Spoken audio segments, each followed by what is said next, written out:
Nilisan nila ang lugar na yon. 4 na sasakyan ang umalis doon.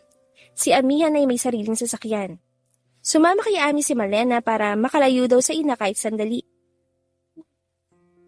Ang lolo naman niya ay kasama sina Tita Claudia at ang kanyang tatay. Ang sasakyan ng mga coordinator ay sumunod na sa mga sasakyang nauna. Sila naman ni Rafaela magkasama sa kotse. Pinagbuksan siya nito ng pinto, saka ito lumigid sa kabila. "Ready ka na?" Tanong nito sa kanya. "Yes, let's go," sagot niya. "Wait, akyat kaya muna tayo sa taas? Kahit pa isa lang ulit. Mabilis lang." Biro nito. "Puputulin ko na yan eh." Hinampas niya ang lalaki sa hita.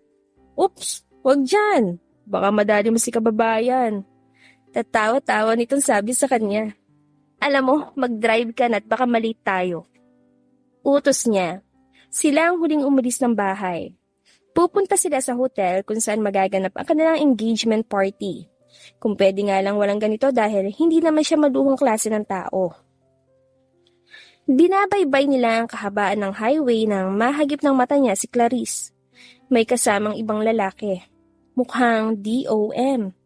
Hindi na niya ito sinabi kay Rafael, baka masira ang mood ng lalaki. Alam niyan sosyal na prosti si Clarice dahil hindi na ito makapasok sa modeling community. Bukod pa sa may attitude ang babae. Nagtataka siya kung bakit ang mga ganitong bagay ay hindi pa alam ni Rafael. Samantalang updated naman ito sa outside world. Ganoon na yata ito katanga ngayon. Iniisip din niya kung ano ang status nila ngayong naangkin na siya ng lalaki. May sila ba? Hindi niya masabi. Nilalamon na siya ng lungkot dahil dito. Paano kung hindi na siya seryosoin ng lalaki? Baliwalain. Nag-o-overthink naman siya. "Atalia?" Untag nito sa paglipad ng kanyang isipan. Tugon niya dito. "Nagsisisi ka ba na ibinigay mo sa akin ang katawan mo?" Napatda siya sa tanong nito. Hindi ba ang tamang tanong dapat ay kung ito ang nagsisisi dahil parang ginahasa siya nito? "Ikaw, nagsisisi ka ba?" Balik tanong niya dito. Ito naman ang natahimik. Marahil ay ang tanong na yun ay hindi rin sumagi sa isipan nito. Sa bagay, sino ba siya kumpara kay Clarice? Yun ang mahal na lalaki. Lumalabas na parang side chick siya nito, kahit silang dalawang magiging mag-asawa. Halos puno na ang parking ng venue. May pa-red carpet pa. Pinagbuksan siya ni Rafael ng pinto. Bawal lang uninvited guests at gate crashers. Hindi rin pwede ang media dahil mga kilalang taong naroon sa party na yon. Halos mapuno ang ballroom hall. Naglapitan sa kanila mga photographer at coordinators nila. "This way, sir." Iginiya sila ng mga ito sa sofa sa may mababang stage. Maganda ang pagkakadesign ng buong lugar. "Hello each and everyone." Ang MC ay isang kilalang actor and host. Please have a round of applause to Don Harry Yapchenko. Palakpakan ng audience at nagsitayuan bilang paggalang sa mayamang matanda. Salamat. Iniabot nito ang mikropono. "Maraming salamat sa inyong pagdalo. Maaari muna kayong kumain sa ating buffet area, sumayaw sa dance floor at makipagkwentuhan sa mga kapwa guest. Inaasahan namin mag-e-enjoy kayo ngayong gabi. Maraming salamat." Ibinalik nito sa host ang mikropono. "So, maaari na po muna tayo mag-dinner? Bawal po ang diet ngayon. Happy eating." Ibinaba nito ang mikropono sa microphone stand. "Gutom ka na ba?" Tanong niya kay Rafael. "Medyo." "Gusto mo ikuha kita ng pagkain?" "Wag na. Sa kwarto na lang tayo sa taas." "At bakit doon?" Tumaas ang kilay niya. Lumapit ito sa tenga niya at bumulong. "Ikaw ang gusto kong dinner. Nagugutom ako sa'yo." Siniko niya ito. "Hoy, anong palagay mo sa akin? Robot? Napapagod din ako, no?" Bulong niya dito. "Pagod ka namang masaya sa akin." Saka siya inalikan ng lalaki sa balikat. Kinarot niya ito sa tagiliran. "Mamaya na yan. Promise?" Ang ibig kong sabihin, yung kaharutan mo, mamaya mo na pairalin at nagugutom na ako. Kala ko, magpapakain ka ulit sa akin eh." Sabay kindat nito sa kanya. Inirapan niya ito na siyang ikinatao ng lalaki. Cute mo! Sabay pisil sa baba niya. Ang ating future bride naman po magsasalita. Ano siya ng MC? Nasa unahan na sila ng stage. Kakatapos lang magsalita ng kanyang ama. Una po sa lahat, magandang gabi. Maganda ang kanyang tinig sa mikropono. Ang akin pong mensahe ay, dadayaan ko na lang po sa isang awitin. Para sa aking future hubby, para sa iyo ang awiting ito. I wanna make you smile whenever you're sad. Carry around when your arthritis is bad. All I wanna do is grow old with you. I'll get your medicine when your tummy aches. Build your fire if the furnace breaks. Oh, it could be so nice growing old with you. I'll miss you, kiss you, give you my coat when you are cold. Need you, feed you, even let you hold a remote control. Thank you po. Nagbaw pa siya. Umugong malakas na palakpakan. Hindi akalain ng nakakarami sa elite circle na kumakanta siya. Hindi kasi siya ganoon ka-confident. Maraming salamat sa isang napakagandang awitin, future Mrs. Yapchenko. Napakaganda pala ng iyong tinig.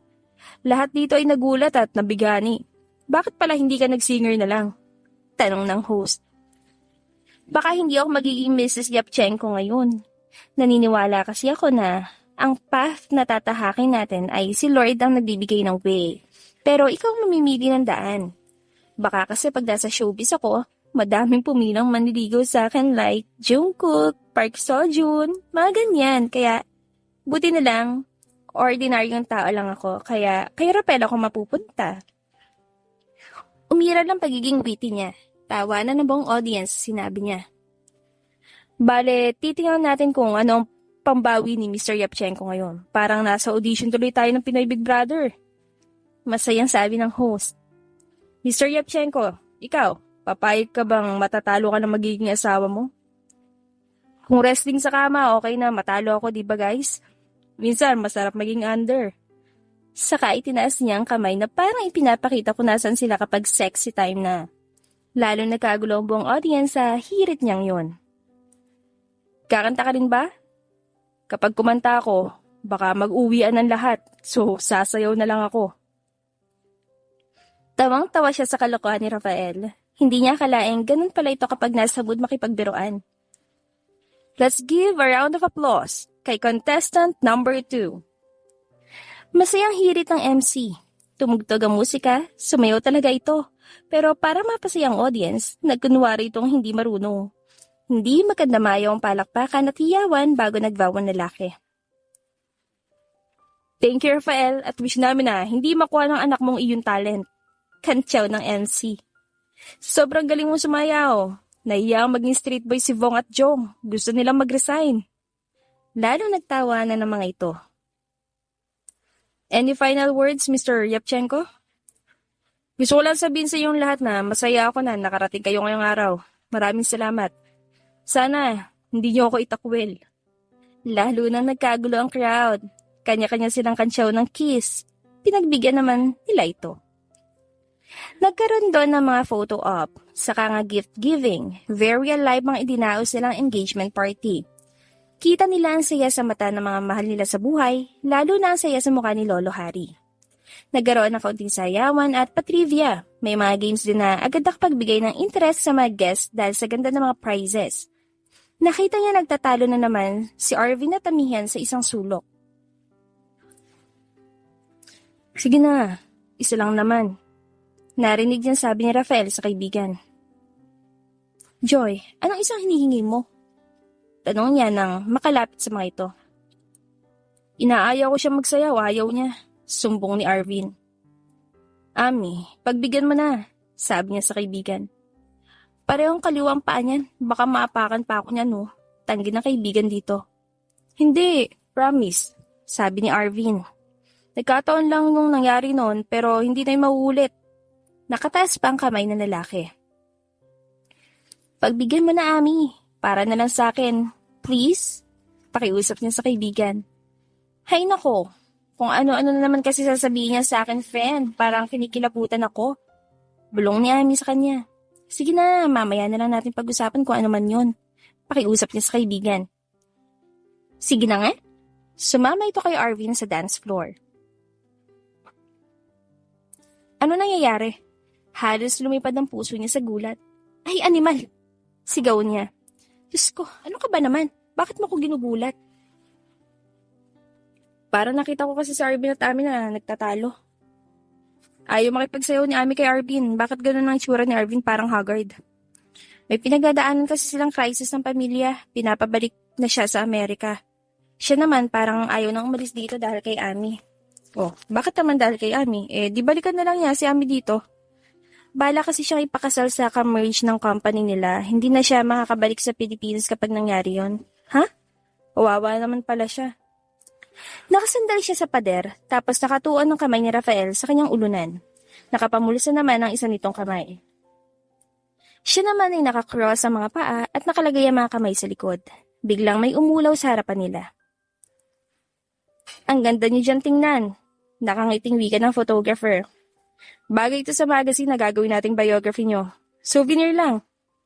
Doon lang nila napagtuunan ng pansin ang itsura nila. Bakit hindi mo sinabing pipicturan mo kami? Nakangusong tanong niya. Mas maganda kasi ang stolen, ma'am. Walang halong arte ang muka. Ipinakita nito ang picture sa kanila. Wow, para tayo modelo. Pumalatak na sabi ni Athalia. Sige sir, kukuhanan ko pang iba daw bisita. Umalis na ito sa harapan nila. Alam mo ba naiisip ko? Tanong ng lalaki sa kanya. Oo, at ayoko nang iniisip mo. Bakit naman? Kakagatin ko yung itlog mo eh. Wow, gusto ko yan. Sabi nito sa kanya. Naku, Rafael, tumigil ka. Sa taas pala tayo matutulog, no? Nabook na pala ni Lolo ang rooms. And, kasama tayo sa room. Tiningnan niya ito ng masama. Pinili na lang niya hindi pansinin ng hirit na lalaki. Malamang, kung papatulan niya sinasabi ito, kung saan na naman pupunta ang usapan nila. Nood na lang siya ng mga nagsasayaman sa gitna ng dance floor. Marami nang naroroon ng mga partner. Pinapanood niya sina Amihan at Arvin. Para mga nag-iiyakan at nag-uusap ng malalim. Ayaw naman niyang lapitan ng mga ito dahil hindi naman siya marites para makialam sa kung ano pa mang issue meron ng mga ito. Nakita niya ring may kasayawan si Malena. Hindi niya kilala kung sino. Ang tatay naman niya ay kakwentuhan ni Lolo Harry. Ngunit parang ibinubuyo ito sa ina ni Malena. Mabait si Tita Claudia. Kaya kung gugustuhin ito ng tatay niya ay okay lang sa kanya. Athalia Vega, may I have dance with you? Inilahad pa ni Rafael ang kamay sa kanya. Ayoko nga. Sagot niya sa katinalikuran ng lalaki. Ha? Bakit? Sinundan siya nito. Feeling ko kasi hindi ka sincere. Saka baka mamaya tsansingan mo lang ako. Biro niya. Alam mo, grabe ka rin sa akin, no? Bakit naman? Parang sama ako na kasi para sa'yo. Ang arte naman ito. Sige na nga. Sumama na siya sa lalaki. Hinawakan siya nito hanggang dance floor. Pagdating sa gitna, ay hinawakan ng lalaki ang kanyang mga baywang. Saka naman siya humawak sa balikat nito. Naiisip niya, paano kaya kung kasal na sila? Paano na silang dalawa? May pagtingin din kaya ito sa kanya? Paano kung si Clarice talaga ang mahal nito? Kung magkaganon man, nakakasilip naman siya ng pag-asa dahil may nangyari na sa kanila. Alam niya sa huli, sa kanya pa rin ito babalik. Mahaba ang 3 taon na kasunduan. Maraming maaaring mangyari. Anong iniisip mo? Tanong nito sa kanya. Wala naman. Iniisip ko lang kung paano na si Clarice. Sagot niya. Napag-usapan na naman natin to, diba? Honey, huwag ka masyadong ma-stress, okay? Remember, dapat okay tayo sa loob ng 3 taon. Napabuga siya ng hangin. So, talaga palang hihiwalayan niya ako? Medyo napapagod na ako. Pwede na siguro ako magpahinga? Sabi niya dito. Halika na, sasamahan na kita sa taas. Alok nito sa kanya. Hindi na. Mauupo na lang muna ako, sabi niya. O sige, magsi-CR lang ako Paalam nito sa kanya. Naupo siya sa isang bakanteng upuan kung saan may dalawang babaeng nagtatawanan na nakataliod sa kanya. Totoo niya sinasabi ko sa'yo. Si Clarice daw talaga ang kasintahan ng lalaking yan. Sino bang Clarice? Yung modelo sa Paris. Paano mo naman nalaman? Nakita mo naman na ikakasal na sila ni Athalia. Palabas lang daw yan. Kainigan ko kasi yung kaibigan ni Clarice. Siya nagsabi sa akin yan. Bakit naman sila gagawa ng ganyang palabas? Ay nako, gold digger daw kasi yan si Athalia, sabi pa daw ni Clarice. Mukhang may relasyon sina Athalia at si Don Harry, so baka sila talaga nung matandang magkatabi sa kama. Hindi ko akalaing may inimbita pala kami dito mga chismosa. Akala ko ba exclusive ang party na to sa may mga class? Anong ginagawa yung dalawa dito ngayon? Napatayo ang dalawa na makita siya. Hindi makatingin ng mga ito sa kanya. Dumating si Rafael at nakita kung ano ang komosyon. Naikwento lang naman sa akin yon, sabi ng isang nagbibida kanina tungkol sa kanya. Pasensya ka na, Athalia. Nakikinig lang naman ako, wika ng isa. Alam ko, makakaalis ka na. Utos niya dito. Tatalikod na sana ang isang kasama nito nang tawagin niya. Hoy, hindi pa ako tapos sa'yo. Bakit? Namumutla na ang babae. Hindi ako ng agaw at hindi ako kabit. Bastos ka, pati ang lolo, idinadamay niyo pa sa kalaswaan niyo. Ano ba sinabi nito? Usisa ni Rafael. Kabit daw ako ni lolo, kami daw ang may relasyon. Parang pinapalabas nito na front lang kita at si lolo lang talaga yung kinakasama ko. Sino bang kasama mo dito? Tanong ni Rafael. Lumapit sa kanila ang isang politiko. Congressman ito ng distrito. Ano nangyayari dito? Tanong nito. Sabi sa akin ni Jane, may pinagtatalunan daw kayo dito. Kasama niyo ba to? Yes. Bakit, Rafael? Sabi daw nito, may relasyon sina Lolo at Athalia. Sa susunod, patunay muna bago bintang. Nakakahiya ka talaga. Sana hindi na lang ikaw ang sinama ko. Umuwi ka mag-isa. Saka ito iniwan ng congressman. Wait, let me explain. Tumalikod dito at hinabol ang kasama. Hoy! Tawag ni Rafael dito ngunit pinigilan niya ito. Hayaan mo na lang. Mukhang kabit naman siya ni congressman. Baka ibinibintang niya sa akin kung anong ginagawa nilang magkakaibigan. Tuturuan ko lang ng leksyon ng babaeng yun. Sagot ni Rafael. Siyadong maraming alam. Okay nga lang ako, sabi niya. Napatingin ito sa kanya. Sigurado bang okay ka lang? Oo. Tama rin naman yung sinabi niya na palabas lang lahat. Sino nagsabi sa kanya? Si Clarice daw. Napahilama sa mga palad na lalaki sa sariling mukha. Waring hindi makapaniwala na ipagkakalat ng babae ang kanilang sikreto. Ay, kakausapin ko siya. Huwag kang mag-alala. Kahit wag na. Babalikan mo naman siya after 3 years, hindi ba?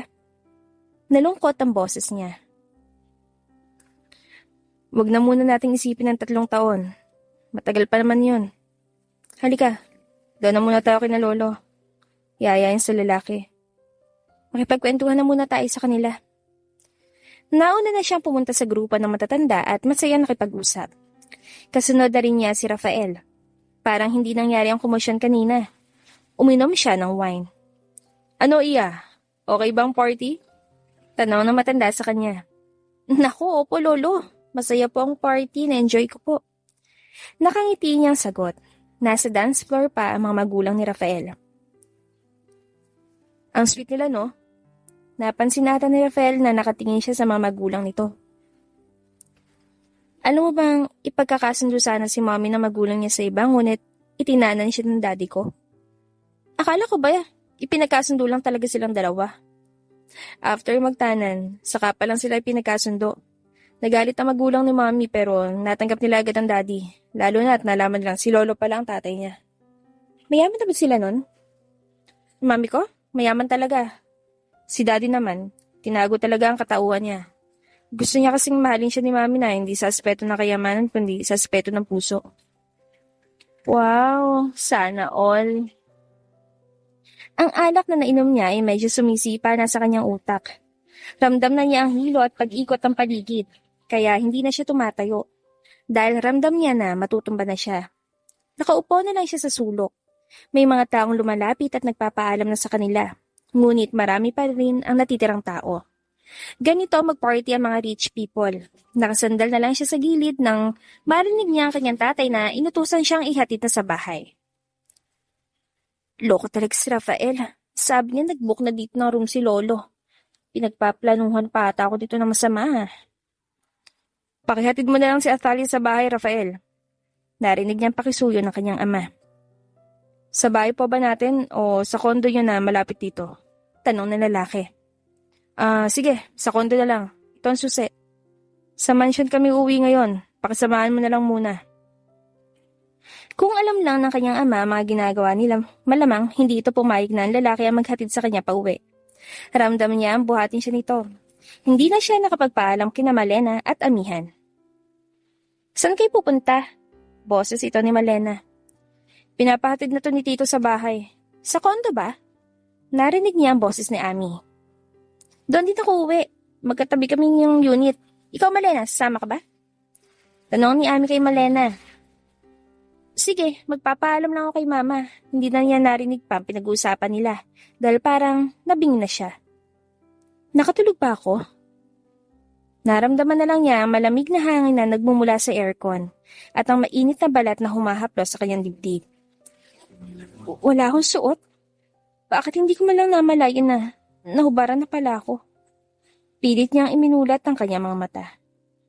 Ang malamlam na ilaw na nagmumula sa lampshade ang unang niyang nakita. At ang lalaki sa tabi niya.